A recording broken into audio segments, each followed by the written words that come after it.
Hello everyone, I hope you all are fine.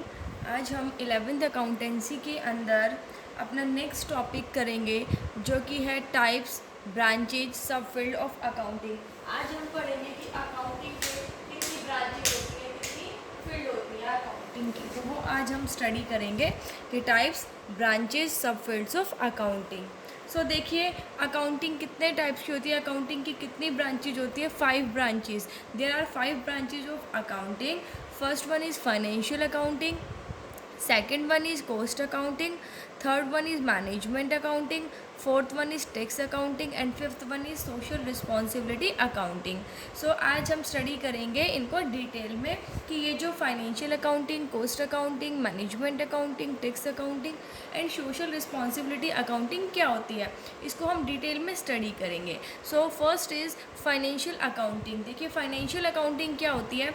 The main purpose of this branch of accounting is to record the business transactions in a systematic manner to ascertain the profit or loss of the accounting period by preparing a profit and loss account and to present the financial position of the business by preparing a balance sheet. देखिए, financial accounting क्या होती है? इस ये जो हम accounting करते हैं, इसका मेन पर्पज़ क्या होता है? ठीक है, तो इसका मेन पर्पज़ क्या होता है कि जो हमारी बिजनेस ट्रांजेक्शन्स हैं उसको हम एक सिस्टमैटिक मैनर में रिकॉर्ड कर सकें और जो profit and loss account prepare करके हम क्या कर सके, एक अकाउंटिंग पीरियड का प्रॉफिट और लॉस जो है एक कंपनी का वो कैलकुलेट कर सके और हम बिजनेस की फाइनेंशियल पोजीशन को प्रेजेंट कर सके बैलेंस शीट बनाकर। तो फाइनेंशियल अकाउंट के अंदर क्या किया जाता है, जो हमारी बिजनेस ट्रांजेक्शन्स हैं उनको सिस्टमैटिक मैनर में प्रेजेंट किया जाता है।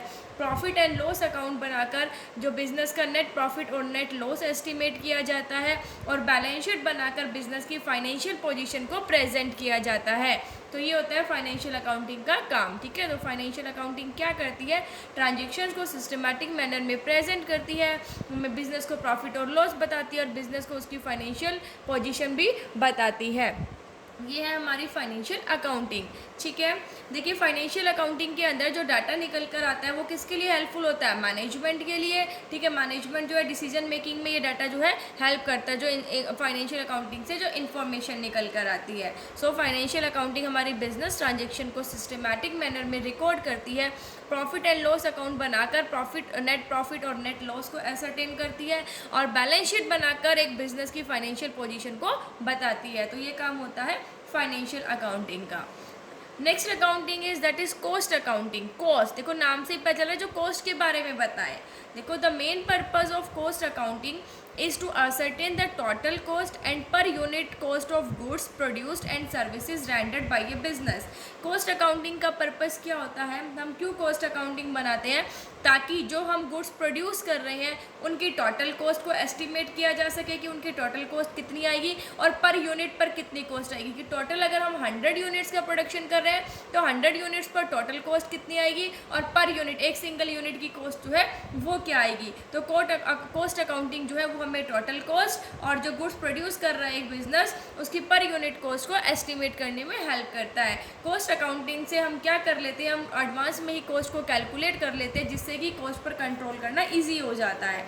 ठीक है, सो कॉस्ट अकाउंटिंग जो है वो क्या करते हैं, जो भी गुड्स प्रोड्यूस करता है एक बिजनेस, जो सर्विसेज रेंडर करता है उनकी टोटल कॉस्ट और पर यूनिट कॉस्ट को कॉस्ट अकाउंटिंग जो है वो कैलकुलेट करती है। नेक्स्ट है हमारा मैनेजमेंट अकाउंटिंग। सो देखिए, मैनेजमेंट अकाउंटिंग क्या करती है? मैनेजमेंट अकाउंटिंग का काम क्या होता है? देखिए, the main purpose of management accounting is to present the accounting information is such a way as to assist the management in planning and controlling the operations of a business. देखिए, management accounting का main purpose क्या होता है कि जो हमारी जो accounting information है उसको ऐसे प्रेजेंट किया जाए जिससे कि प्लानिंग और कंट्रोलिंग करने में मैनेजमेंट को ईजी हो। ठीक है, मैनेजमेंट को वो हेल्प करे data.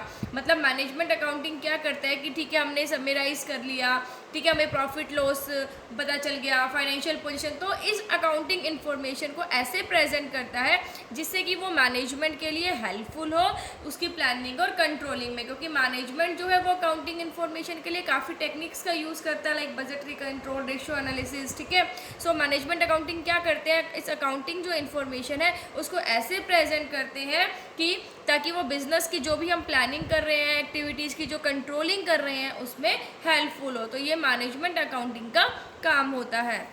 Our next accounting is tax accounting. So what is tax accounting? देखिए, the branch of accounting which is use for tax purposes is called tax accounting.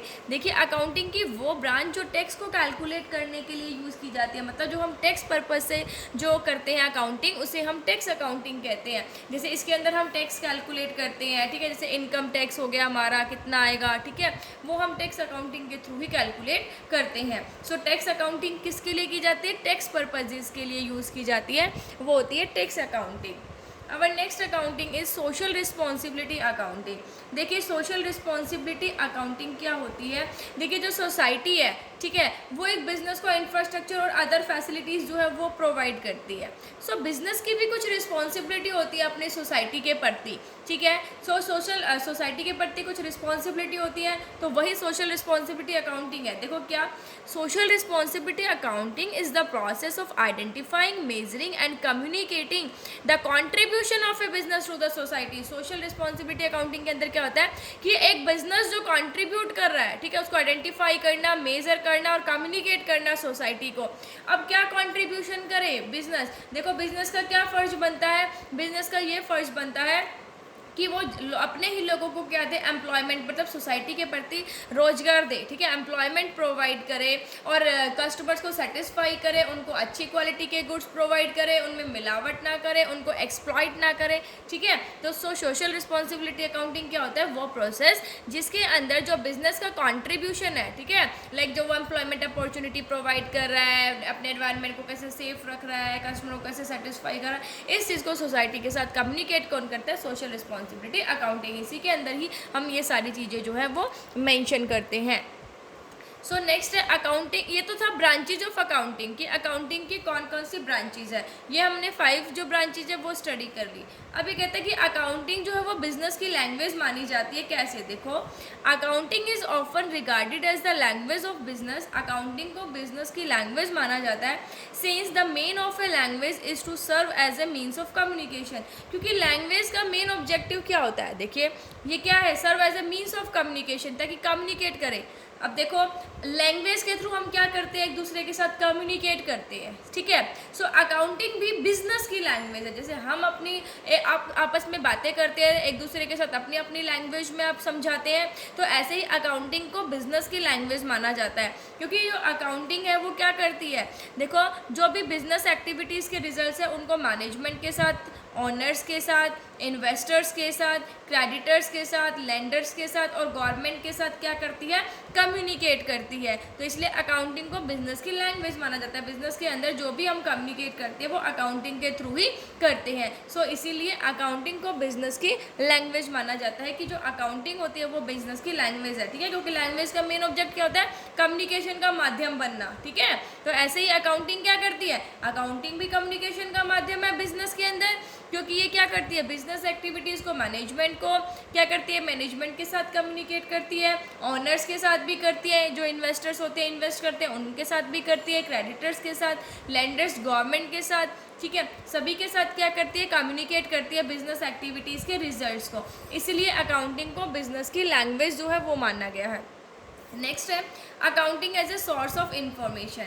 Accounting जो है उसे इंफॉर्मेशन का सोर्स कैसे माना जाता है? देखिए, ये कहता है accounting as an information system is a process of identifying, measuring, recording, summarising and communicating the information about business to interested users of such information.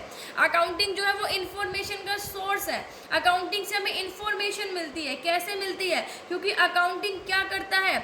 Identify करता है, मेजरिंग का काम करता है, फिर उनको रिकॉर्ड करता है ट्रांजेक्शन्स को, देन समराइज करता है, फिर उस इंफॉर्मेशन को, किसकी इंफॉर्मेशन? जो बिजनेस की इंफॉर्मेशन है उसको, जो उसके इंटरेस्टेड यूजर्स हैं, ठीक है, इंफॉर्मेशन के internal, external, honours, investor, government, जो उनके यूजर्स हैं उनके साथ क्या करता है? कम्युनिकेट करता है, ठीक है। इसीलिए अकाउंटिंग को क्या माना जाता है? सोर्स ऑफ इंफॉर्मेशन माना जाता है। सो अकाउंटिंग को बिजनेस की लैंग्वेज भी माना जाता है। और अकाउंटिंग को इंफॉर्मेशन का सोर्स भी माना जाता है। ये हमने स्टडी किया कि कैसे कैसे हम बिजनेस की लैंग्वेज मानते हैं और कैसे हम इंफॉर्मेशन का सोर्स मानते हैं। सो आज हमने पढ़ा कि कितनी ब्रांचेज है अकाउंटिंग की, ठीक है, और उसे बिजनेस का लैंग्वेज और इंफॉर्मेशन का सोर्स कैसे माना जाता है। आई होप आपको समझ आ गया होगा। Thank you. Stay safe, stay home.